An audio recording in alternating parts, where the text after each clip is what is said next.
को दूध पिला रही है। आज भी हमारे यहाँ गाय बछड़े को दूध पिलाती हुई दिखती है तो शुभ माना जाता है। कितना सुंदर कहा है, यदि कोई पितृ, घर के पूर्वज,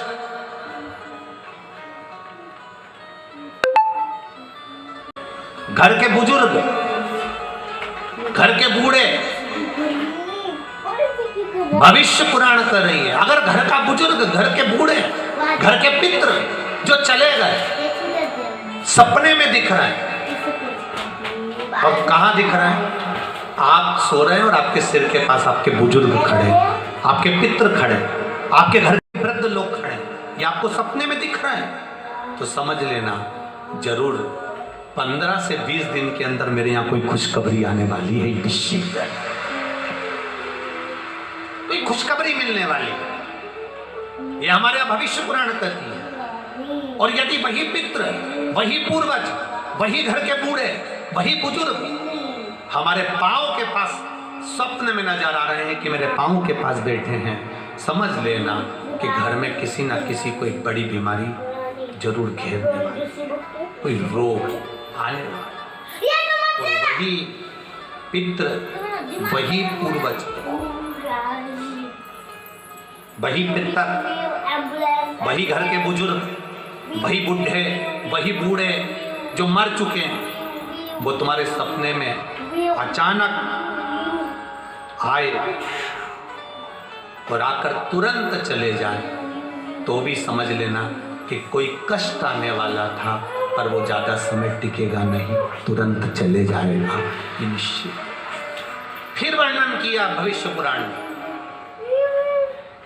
मान लो घर के बुजुर्ग, घर के पितर, मरे हुए व्यक्ति जो मर चुके हैं, वो सपने में आपको नजर आ रहे हैं और लगता है कि हमारे घर की दीवार पर बैठे हैं या पेड़ पर बैठे हैं या वृक्ष पर बैठे हैं, स्वप्न में आप उनको ऊपर बैठा हुआ देख रहे हो, तो समझ लेना कि कहीं ना कहीं हमारे बच्चों की तरक्की का योग बन गया है और बच्चों का या तो विवाह होगा या उसकी नौकरी लगेगी, या तो तरक्की हो रही है या विवाह होगा या नौकरी लगेगी, निश्चित है। ये भविष्य पुराण का,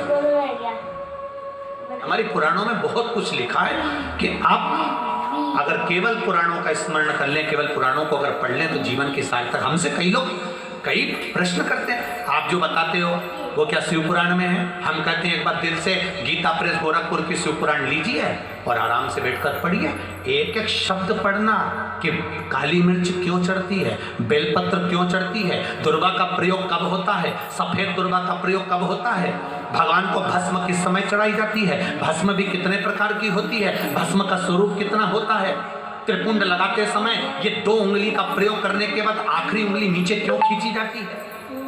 तुम तो मंदिर में गए, चंदन लिया, 3 उंगली खींच कर आ गए।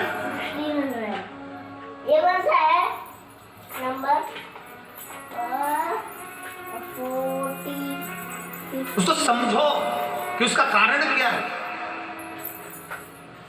2 उंगलियां खींचने के बाद 1 उंगली का चंदन नीचे जब तीसरी उंगली से आता है, तो हम नीचे कितने भी नीचे अगर खड्डे में भी जा रहे हैं और कर्जे में भी जा रहे हैं, नीचे की उंगली अगर हमने बाद में लगाई है तो हमें ऊपर उन्नति की सीढ़ी पर महादेव चढ़ा ही देता है। ये निश्चितता है त्रिपुंड लगाने की,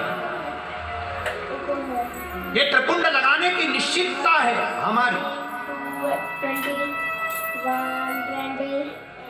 21, हम दुनिया से पूछ रहे हैं, सब कर्जे में हो गए, सब कर्जे में हो गए, बहुत कर्जा है, बहुत कष्ट है, कर्जा कैसे चुकेगा, कर्जा कैसे चुकेगा? हमने ये पूजन कराई, हमने वो कराया, हमने वो कराया, हम महाराज के पास गए, हम वहाँ को पहुँच गए, हमने वहाँ पहुँच गए, कोई कहता तुम्हारा घर बंधा है, कोई कहता तुम्हारी दुकान बंदी है, कोई कहता कोई भूत लग गए, कोई कहता ये लग गए, कुछ नहीं लगा, ये कर्म की गति है, कर्म की गति।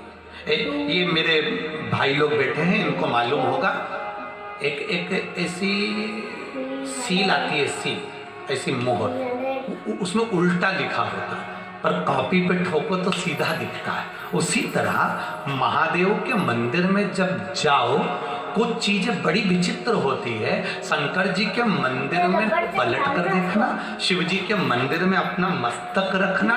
मस्तक इसलिए रखा जाता है कि कहीं कुछ उल्टा लिखा हो और कर्जा मर्जा लिखा हो तो नीचे झुकाऊंगा तो सीधा हो जाएगा, सील लगेगी तो सीधी होगी।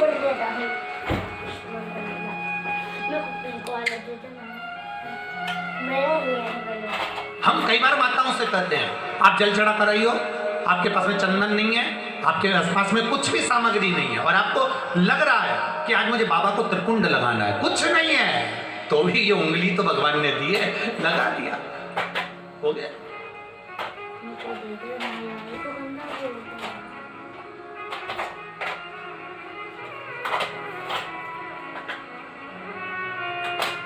कभी कभी अपने को हासिल का मानना पड़ता है। हम जब अपन लोग मैथ की पढ़ाई करते हैं, गणित की पढ़ाई करते हैं और यहाँ पर नो रहते हैं, सिर के पास में पितर दिख रहा है, सिर के पास में पूर्वज नजर आ रहा है, सिर के पास में पूर्वज दिख रहा है, समझ लो हमें सुख मिल रहा है। चरण के पास स्वप्न में दिख रहा है, समझ लो दुख मिल रहा है। आए और गए, समझ लो दुख तो आएगा पर चले जाएगा। और वही पूर्वज जो मर चुके हैं, हमारे पूर्वज जो पितर हैं, जो पूर्वज हैं, जो बुजुर्ग हैं, जो जा चुके हैं, फिर भी सपने में आ रहे हैं और कहीं ऊंचे स्थान पर, वृक्ष पर, तान पर, घर की मुंडेर पर, घर के ऊपर कहीं नजर आ रहे हैं। समझ लो या तो बेटा बेटी का विवाह होने वाला है या उसकी नौकरी लगने वाली है, ये निश्चित है। वो ऊपर वाला निश्चित था, ये हमारा भविष्य पुराण कहता है अग्रण्य, ये हमारा स्कंद पुराण कहता है, उसमें अग्रण्य था। अब सपना भी आ गया और दिख गए वृक्ष के ऊपर पितर बैठे हैं, तुमने किसी से पूछ लिया, उन्होंने कह दिया साहब बहुत भयंकर पितृ दोष है, पूजन कराना है अपने को, ऐसा हो गया और बहुत तकलीफ में आ गए। तो ये नहीं, आप थोड़ा सोचो,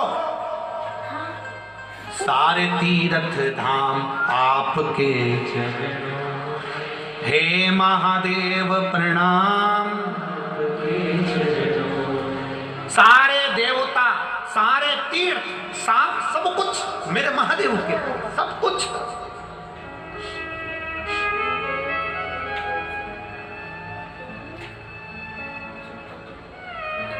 सब कुछ है उसके,